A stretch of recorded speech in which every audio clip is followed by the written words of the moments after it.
समझदार वही शख्स है जिसे मालूम हो कि बेवकूफ़ कब बनना है। आपको मालूम होना चाहिए, आप में इतनी सेंस होनी चाहिए कि आप किसी शख्स को आइडेंटिफाई कर सकें कि वो आपके साथ टाइम पास कर रहा है, आपको बेवकूफ़ बना रहा है, आपको चीट कर रहा है, आपसे अपना कोई मकसद निकलवाना चाहता है। आप में इतनी कैपेबिलिटी, इतनी सलाहियत होनी चाहिए कि आप इंसान को परख सकें।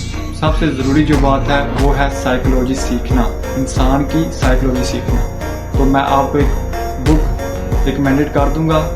एक बुक है ह्यूमन साइकोलॉजी, इसको आप रीड करेंगे, आप इंसान की साइकोलॉजी को समझ सकेंगे। ठीक है, अगर आपने इंसान की साइकोलॉजी को समझ लिया, मास्टर कर लिया, फिर तो आपको ना कोई चीट कर सकेगा, ना कोई धोखा दे सकेगा, ना टाइम पास कर सकेगा। आप इंसान को एक सेकंडों में आप ना इंसान को समझ जाएंगे कि वो किस लेवल पे बात करना चाहते हैं।